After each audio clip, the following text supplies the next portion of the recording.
कि मैं हनुमान जी का पुत्र हूँ।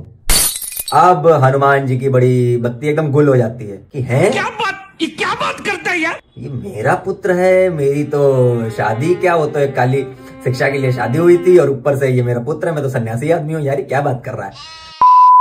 आज की वीडियो उसी एक पुरानी वीडियो का अगला पार्ट है जो मैंने पिछली बार बताया था। अगर आपने मेरी ये जो पंचमुखी हनुमान जी अवतार वाली अगर आपने वीडियो देखी हो तो उसमें मैंने बताया था कि दुनिया को कष्ट होता है तो वो श्री राम को भजती है, लेकिन जब श्री राम को कष्ट होता है तो वो किसको बुलाते पता है? हनुमान जी को बुलाते हैं। जी हाँ, तो जब हनुमान जी पाताल लोक के द्वार पर पहुंचते हैं, अब यहाँ से दूसरी कहानी भी है, यहीं से दूसरी कहानी जुड़ी हुई है कि यहाँ पे ही हनुमान जी अपने पुत्र से उनका मिलन होता है। वो कैसे मिलन होता है वो चलिए आपको अगली वीडियो में बताते हैं। आज बस उसी कहानी को आगे हम लोग बढ़ाएंगे और जानेंगे कि आखिर हनुमान जी का अपने पुत्र से मिलन कैसे हुआ था और हनुमान जी का जो पुत्र था वो कैसे उत्पन्न हुआ, कैसे आया। और हनुमान जी ने शादी तो मतलब एक तरह से करी थी। अगर आपने और मेरी पिछली वीडियोस देखी हो जो हनुमान जी की अगर आप सीरीज देखेंगे जाके तो उसमें हनुमान जी के बारे में एक एक चीजें बड़ी डिटेल में बताई गई हैं। तो जरूर अगर आपको वक्त मिले तो जरूर जाइएगा, मेरे चैनल को एक्सप्लोर करिएगा, वीडियोस के सेक्शन में जाइएगा तो उसमें हनुमान जी की सीरीज में काफी सारी आपको वीडियोस दिख जाएंगी। तो चलिए आपको बताते हैं कि हनुमान जी का अपने पुत्र से मिलन कैसे हुआ था। हनुमान जी के अपने पुत्र से मिलन की कथा कुछ इस तरह से कही जाती है। हनुमान जी जब पाताल लोक जब पहुंचे, यानी जब अहिरावण ने श्री राम को और लक्ष्मण जी को अगवा कर लिया और उनकी बलि देने के लिए जा रहा था वो, तो फिर हनुमान जी पाताल लोक पहुंचते हैं श्री राम और लक्ष्मण जी को बचाने। तो जब वो पाताल लोक पहुंचते हैं तो वहां देखते हैं कि एक पहरेदार है वहां पे।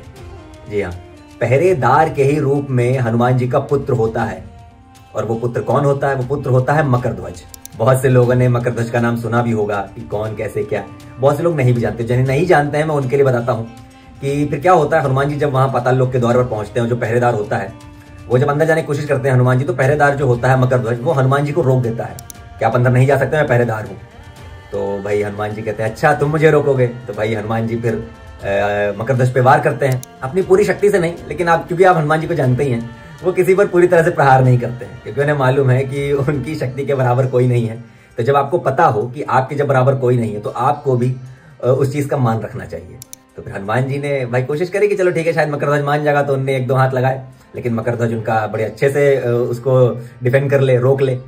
तो फिर हनुमान जी को समझ नहीं आया कि आखिर ये है कौन कि जो मेरे हर बार को जान रहा है, पहचान रहा है। ऐसा तो कोई आज तक नहीं यहाँ पे हुआ है किसी युग में। तो फिर हनुमान जी पूछते हैं कि भाई तुम कौन हो?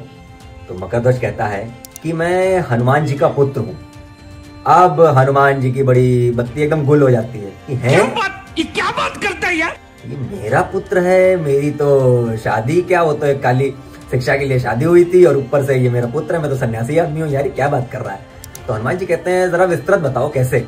तो कहता है कि एक बार जो हनुमान जी हैं वो लंका गए थे, उन्होंने लंका में आग लगाई थी। फिर उसके बाद उनका जो पसीना था वो समंदर में गिरा था, मछली ने खा लिया था खाना समझ के, और फिर उसी मछली को यहाँ पे जो अहिरावण जी हैं उन्होंने पकड़ा और फिर जब उसका पेट काटा गया तो उसमें से मैं निकला था।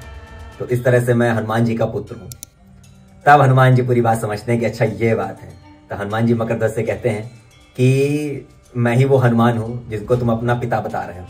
तो मकरध्वज बड़ा नतमस्तक हो जाता है, उनके चरणों में गिर जाता है और माफी मांगने लगता है। तो हनुमान जी कहते हैं चलो कोई बात नहीं है, चलो मुझे अंदर जाने दो, मेरे प्रभु यहाँ पे आए हुए हैं। तो मकरध्वज कहता है हाँ बिल्कुल वो आए हुए हैं, लेकिन आपको ऐसे जाने नहीं दे सकता। अब यहाँ पे देखिए, जब कोई बाप अपने बेटे से कह रहा है कि मुझे ये चीज करनी है लेकिन बेटा मना कर रहा है, क्यों? यहाँ पे हमें एक चीज और सीख मिलती है। सीखिए कि आपके सामने कोई भी हो, आपको अपना कर्तव्य और धर्म नहीं भूलना चाहिए। जी हाँ, उस वक्त मकरध्वज अपने उस धर्म और कर्तव्य में था कि वो पहरेदार है वहां का, तो वो ऐसे कैसे किसी को जाने दे सकता है। तो हनुमान जी कहते हैं अच्छा ये बात है, चलो ठीक है। तब हनुमान जी थोड़ा सा अपना शक्ति और बढ़ाते हैं और फिर उसको मकरध्वज को बांध के किनारे बैठा देते हैं। फिर आगे कहानी जैसा आप सभी को पता है, फिर हनुमान जी पाताल लोक के अंदर जाते हैं, फिर पंचमुखी अवतार लेते हैं। पंचमुखी अवतार वो इसलिए लेते हैं क्योंकि उन्हें जो वहां पे पांचों दिए रखे होते हैं उनको बुझाना होता है, क्योंकि अहिरावण की जो शक्ति होती है उन्हीं पांचों दियों में होती है। तो इस तरह से हनुमान जी अपने पुत्र से भी मिलते हैं और श्री राम और लक्ष्मण को वहां से बचा भी लेते हैं। जब बाहर आ रहे होते हैं पाताल लोक से, तब वो वहां पे आके मकरध्वज को आजाद करते हैं और फिर मकरध्वज को पहरेदार से उसी पाताल लोक का राजा भी बना देते हैं। और उसके बाद हनुमान जी, श्री राम और लक्ष्मण जी दोबारा से युद्ध क्षेत्र में वापस लौट जाते हैं। तो ये थी वो कहानी हनुमान जी और मकरध्वज यानी हनुमान जी के पुत्र की मिलन की कहानी। तो कैसी लगी आपको कथा जरूर कमेंट करके बताइएगा, और बने रहिए मेरे चैनल वॉक एंड टॉक के साथ। मैं आपके साथ आयुष ऐसा ही नई नई वीडियोस लेके आता रहूंगा। बहुत बहुत धन्यवाद।